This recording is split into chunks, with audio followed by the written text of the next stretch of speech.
여러분 안녕하세요. 시카고 예수사랑교회 황선웅 목사입니다. 오늘도 말씀을 먹고 살고 그 말씀 때문에 변화되는 하루 되시길 소망합니다. 4월 17일 수요일 말씀으로 여는 아침입니다. 오늘 우리에게 주시는 말씀은 열왕기상 7장 23절 또 38절과 39절의 말씀입니다. 그 다음에 후람은 놋쇠를 부어서 바다 모양 물통을 만들었는데 그 바다 모양 물통은 지름이 10자, 높이가 5자, 둘레가 30자이고 둥근 모양을 한 물통이었다. 또 그는 놋쇠로 대야 10개를 만들었다. 대야마다 물을 40말씩 담을 수 있었다. 대야들의 지름은 넉자이다. 받침대 10개에는 모두 대야 하나씩을 달았다. 받침대 5개는 성전의 오른쪽에, 5개는 성전의 왼쪽에 놓았고 바다 모양 물통은 성전 오른쪽의 동남쪽 모퉁이에 놓았다. 이는 주님의 백성에게 주시는 주님의 말씀입니다. 하나님께 감사드립니다.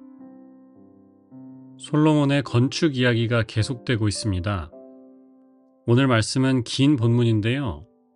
성전 기구 중에 물통을 만드는 이야기이지요. 먼저 놋바다라고 하는 큰 물통을 만듭니다. 지름이 5m, 깊이가 2.5m 되는 어마어마한 크기였습니다. 제사장들이 제사를 드리기 전에 그 안에 들어가서 손이나 몸을 씻는 용도로 만들었습니다. 고대 이스라엘에는 Ritual Bath라고 하는 정결례가 있었습니다.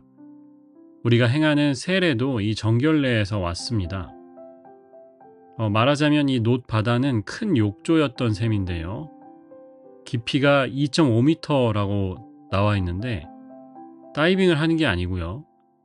보통 이 정결례를 행하는 곳에 가보면 보통은 네모나게 생긴 이제 밑으로 걸어 들어가는 그런 큰 욕조입니다. 아마 이 놋바다라는 것도 비슷한 것이었을 거고요. 다만 솔로몬은 원통형으로 이 놋바다를 만들었고 여기에도 아마 계단이 있었을 겁니다.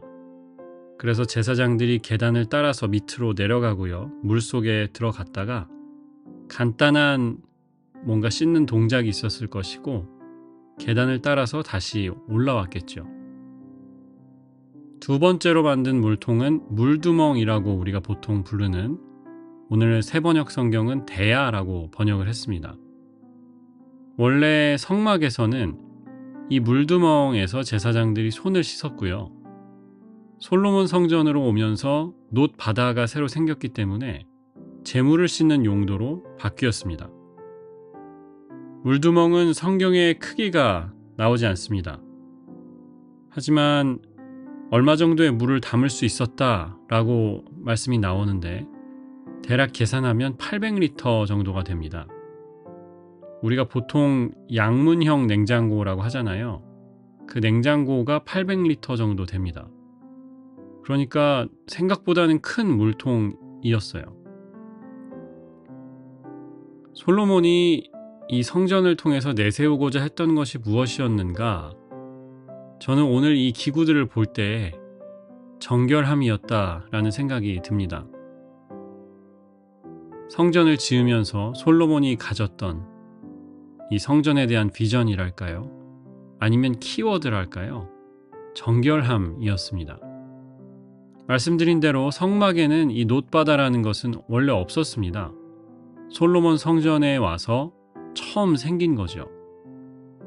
아마 왕국의 중심 종교가 이제 되었고 그렇게 되면서 여러 번의 제사를 감당해야 하는데 제사장들이 빨리빨리 씻을 수 있는 수단이 필요했을 겁니다.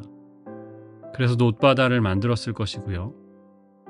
또 물두멍은 손발 정도밖에 씻지 못하지만 전신을 조금 정결하게 할 수 있는 기구가 뭐가 있을까? 그리고 여러 사람이 효율적으로 자기를 정결하게 할 수 있는 수단이 뭐였을까 고민하면서 만든 것이 아마 놋바다였을 겁니다. 놋 바다는 성전의 동남쪽에 두게 되어 있었고요. 솔로몬 성전 이 경내에 들어가자마자 제일 먼저 보는 것이었을 겁니다. 일단 크기가 어마어마하고요. 제사장들이 그 정결례를 위해서 그 안에 들락날락하는 광경도 진풍경이었을 것 같아요. 게다가 놋바다 밑에는요, 이스라엘의 12지파를 상징하는 소 12마리 조각이 있었습니다. 그 소들이 이 놋바다라는 것을 함께 등에 이고 있는 상황인 거죠. 이스라엘이 힘을 합쳐서 해야 하는 일이 무엇이었을까? 솔로몬은 정결케 하는 일이라는 이 메시지를 던지고 싶었던 겁니다. 그래서 놋바다와 물두멍은요, 별것 아닌 것 같지만 솔로몬 성전의 핵심 메시지를 드러내는 성전 기구들이었습니다. 우리가 드리는 예배도 그렇고 우리의 섬김도 마찬가지입니다. 이 정결함의 테스트를 거친 것이어야 하지요. 신약으로 가면 거룩의 개념이 확장됩니다. 구약에는 거룩과 거룩하지 않은 것이 구분되어 있었습니다. 성스러운 것, 그리고 속된 것이 장소가 딱 구분이 되어 있었죠. 놋바다와 물두멍이 하는 일은 뭐였을까요? 성전에 들어왔을 때 사람들에게 이 visual reminder라고 하잖아요. 눈에 딱 들어오는 여기는 거룩한 곳이다. 신발을 벗어라. 이런 식으로 거룩한 곳이라는 표시였던 거죠. 하지만 신약에 와서는 성령께서 우리 안에 계시고 따라서 우리가 있는 곳이라면 그곳이 어디든지 성전이다 라는 개념으로 확장됩니다.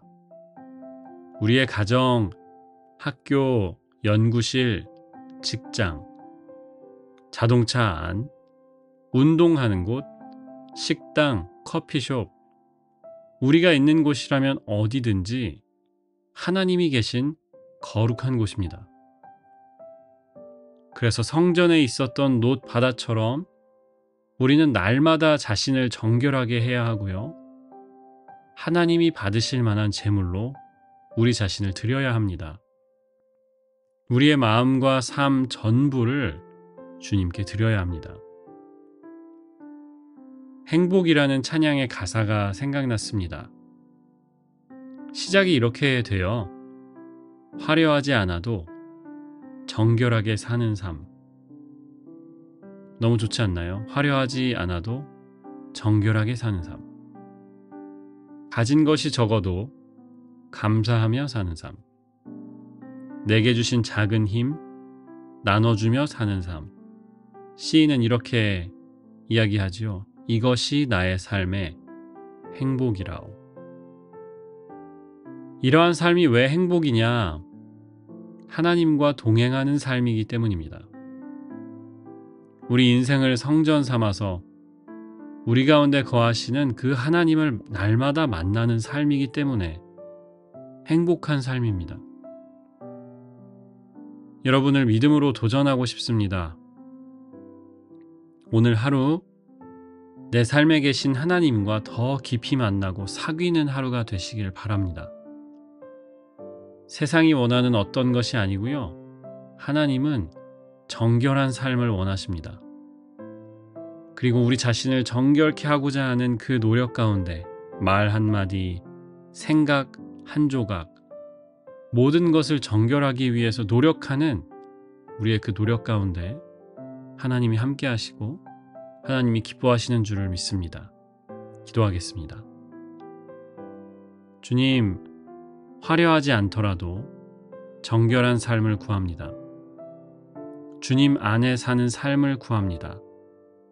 우리의 삶을 복되게 하시고 하나님의 뜻 가운데 있게 하여 주시옵소서. 오늘 하루의 모든 발걸음 주님께 맡기며 예수 그리스도의 이름으로 기도합니다. 아멘.